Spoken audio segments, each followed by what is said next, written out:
Hello everybody, a modern four-door saloon performance car is the perfect have your cake and eat it car. And I've been fortunate enough to drive quite a few exciting performance saloons on this channel, but they've always left me feeling like I want something a little bit more exciting. However, if exciting is what you're after, doesn't get much more exciting than this, the Alfa Romeo Giulia Quadrifoglio. But this is a car that was designed to smash Nurburgring records, not take your kids to school. So today we're going to be finding out, what would this actually be like to live with? What are those rear seats like? Is this a safe thing to use with children? Let's find out. My name's Ben. Welcome to DadCars.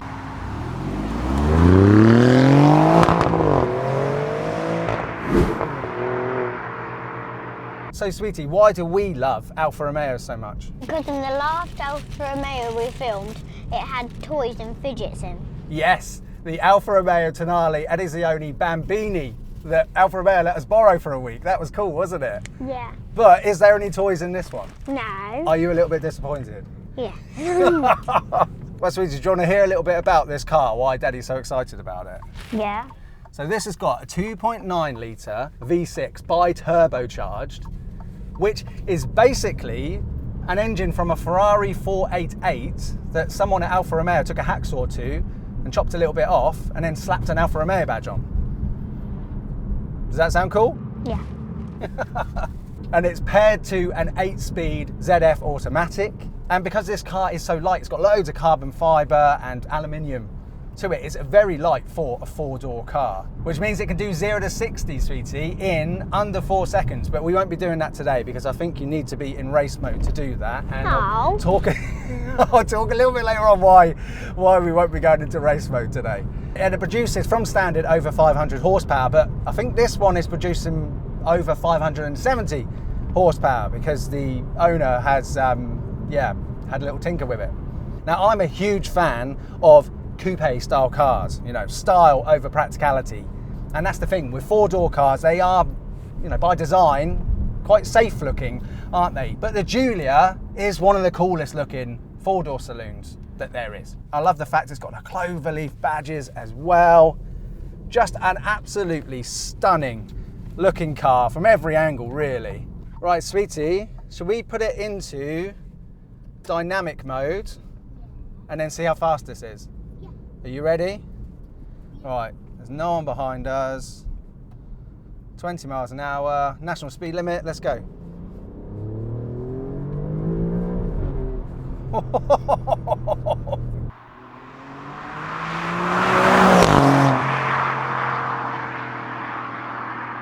Makes a nice little sound as well on the upshift there.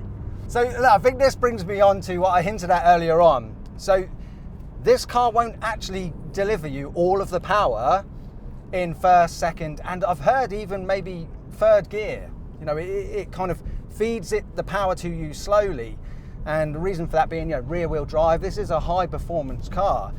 In order to get all of that power all of the time, you need to put it into race. But when you put it into race, it also turns off the stability and traction control as well. So for me today, obviously the first time I'm ever driving this car, I'm only going to be driving it for about 40 minutes. Got a little one in the back. It is a little bit greasy out there, so I'm not going to be putting it into race. But I will keep it in dynamic now, and let's move it over into manual mode. Right, we're also starting to mist up a bit here, so let's get rid of that. But the good thing about a modern car is it won't, look, doesn't take long to demist. But in my Grand Sport, it takes forever. And these paddles feel really nice. Makes a really good sound as well.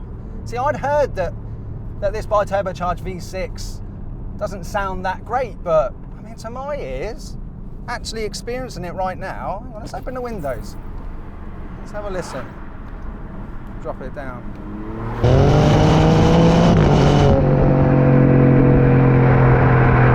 Oh, you can't say that's a bad sound.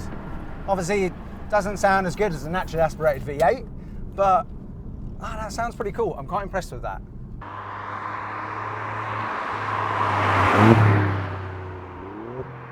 I love good fast Italian steering, and I'm pleased to say that the steering on here is incredible. Now, I assume it's electronically aided, but does give you a nice level of feel, but it's the playful nature of this steering which I really like. It won't be to everybody's taste, but it is one of the main reasons why I bought my Maserati Grand Sport.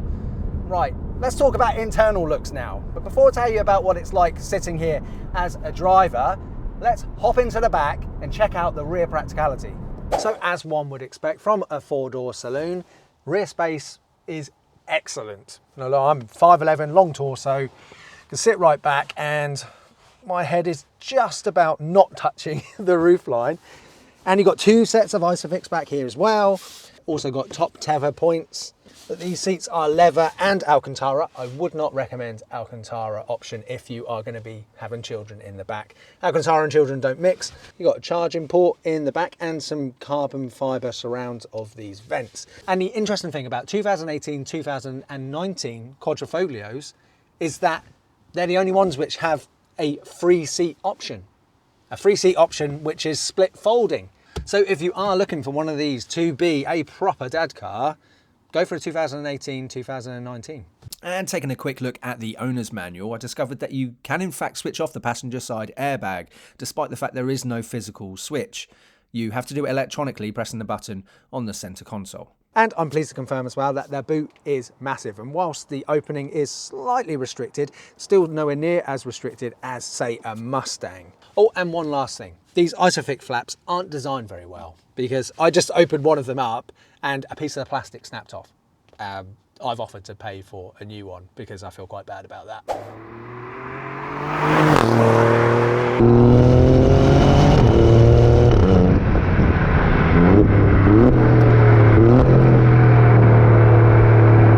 So whenever I daydream on the pre-owned classifieds and look at these cars, I'm always disappointed. I see a lovely exterior colour and then I flick through to have a look at the internal pictures, and more often than not, it's always just a boring black interior, which I think is sacrilege on an Italian car. Italian cars are never going to be able to compete with the Germans on just overall quality and finish on the inside. So what they need to do is they need to have that flair, that flamboyance. And if everything in here is black, for me, it's just a little bit boring. But I was really pleasantly surprised to see that this car has got red leather sections in here. So on the dash, you've got black leather with contrast red stitching, then you've got the carbon fibre, and then you've got the red leather at the bottom, which overall makes this, as a driver, feel really special. If it was all just black, I feel it would be too boring for an Italian car. This car being a 2019, it has analog dials, which anyone who's watched this channel before knows how much I love them, because I think their later cars, it went to an all digital dash. But this car's owner, Ian, has swapped out the steering wheel for a later steering wheel and a later gear selector, because he said that the early gear selectors were rubbish. These seats feel very comfortable and support you excellently. I can feel them hugging me on my lats, and I feel locked in position here. So if I was throwing it round corners, I know that I wouldn't be moving because I am one with this seat. So yes, overall, because of the spec of this particular car, I am actually very impressed. I would like it though if the Alfa Romeo badge on the steering wheel was in full colour. Sweetie, what's it like sat in the back there? Good. Yeah? Would you like Daddy to buy one of these? Yeah. Yeah, unfortunately Daddy can't afford to buy one of these. Why? They're out of my price range. Can't afford it. Oh. My YouTube channel is costing far too much money to run and it's not bringing in enough money yet. So I'm actually going down, aren't I? I'm trading down. I'm going to be selling the Maserati soon and then buying something which is cheaper. And then buying something which is cheaper again. So yeah, that's one complaint about this car for me, is that I can't afford it. But when I trade back up again, I would absolutely buy one of these.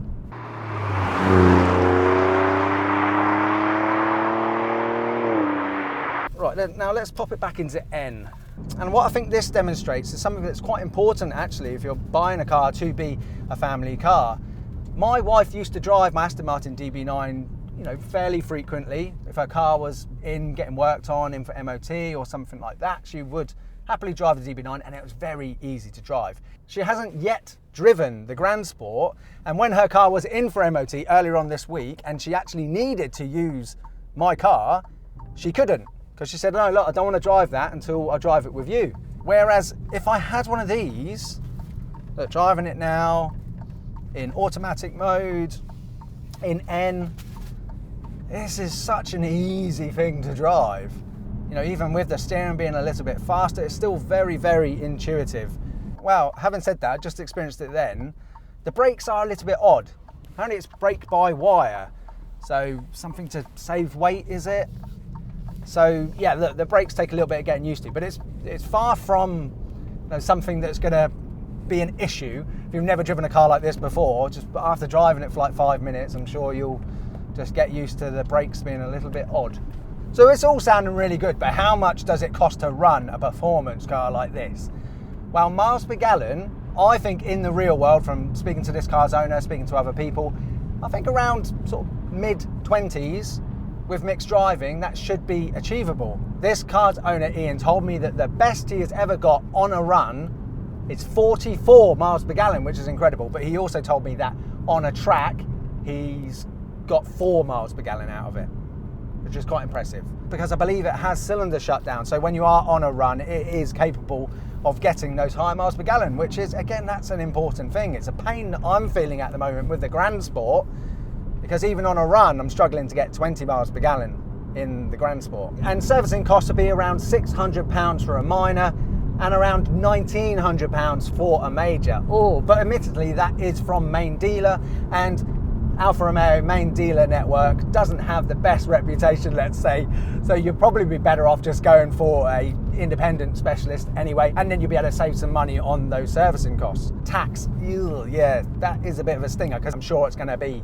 your top whack. Right, come to another national speed limit, sweetie. Do we make it go fast again? Yeah, start in second gear. You ready?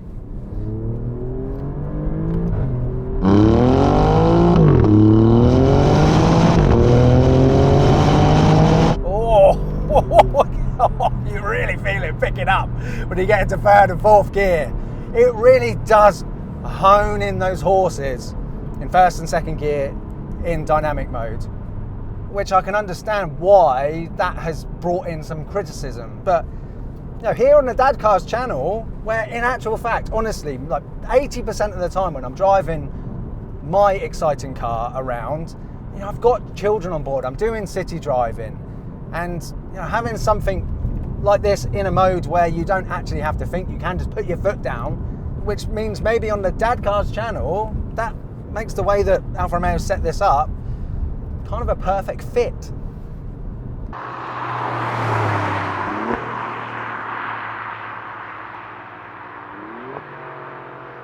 And the other concern, criticism with an Alfa Romeo like this will be general reliability and parts costs. You know, Alfa Romeo, it's Italian, it's going to cost a lot. And last year, this car's owner, Ian, managed to rack up around £20,000 in warranty works claims alone, in last year alone, which is incredible. You think, how on earth could that be? Well, I think he had to get 2 new headlights and the carbon fibre front lip and actuator, all of that needed to be replaced, and a few other bits and pieces, which all came up to £20,000. But before that puts you off, remember, look, that is main dealer. The main dealer will always sort of like bake in some big costs, don't they? I'm sure. But if you were to buy one of these, which is outside of warranty, I'm sure there are far more functional, practical and cost-effective solutions to those issues that he had, which wouldn't cost anywhere near as much as that. So I wouldn't let that put you off. Certainly wouldn't put me off. So it's practical, gorgeous, fun to drive, and yeah, it's going to cost a bit, but not ridiculous amounts of money. But what about safety? You know, if you're going to be using a car like this with your children, you know, this car was designed for the Nurburgring. It wasn't designed for the school run. And well, on safety, this car achieved an incredible 5-star NCAP safety rating and a 98% rating for adult occupants, which is absolutely incredible. And that beats a lot of huge, massive, perceived to be safe SUVs. And I think it's because of the way this car was designed to be so rigid, structurally rigid, that it means it is actually an incredibly safe car to use with your family as well. And going back to what I was saying earlier on about how the fact that this car, unless you are in race mode, does really rein in the performance, slow down. You know, it's going to stop you from getting yourself in any sticky situation. So this is an exceptionally safe, modern dad car.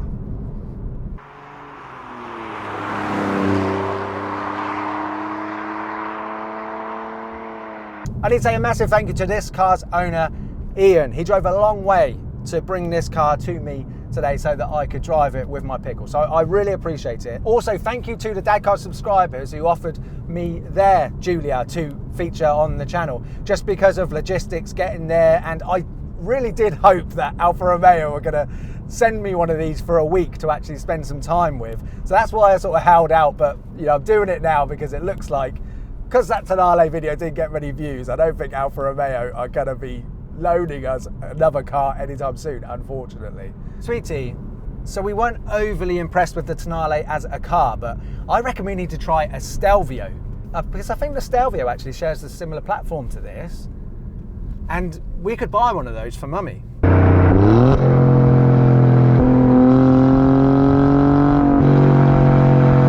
So in summary then, for the Alfa Romeo Giulia Quadrifoglio, I think I finally found a modern four-door saloon which does it for me.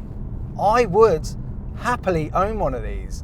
I don't even feel like sort of prefacing that with saying when I grow up I will own one of these. I would love to own one of these. I was getting ready to have a real big moan about the interior, but it's incredible what a splash of red leather will do to make this sort of feel special. Maybe it is because of the way that Ian's kind of pieced together a real fantastic melting pot of Giulias here, like with the analog dials, but with the newer steering wheel and the newer gear selector and this spec. I mean, oh, maybe it's this one. I want this one. What I want Ian to do is continue putting loads of miles on this, because I mean, he's had it for 18 months. I think he's put over 30,000 miles on it already. So if he keeps racking up the miles, give me a few years, wait for me to grow this channel to a point where it's making some money, and maybe I'll buy this one. But unfortunately, I can't afford one right now. But if you're watching this because you're thinking about buying one, honestly, do it. Do it. And thank me later. But thank you all so much for watching. If you are an Alfa Romeo fan, okay, even if the Tonale is of no interest to you whatsoever, please check out the video that me and my two little pickles did on the Alfa Romeo Tonale Bambini. It's one of my favourite videos, but it's a shame because it just not many people watched it because it's a Tonale, I think. But honestly, check it out, particularly if you've got children yourself. I think you'll love it. And don't forget to subscribe to the channel. Thanks for watching. Bye bye.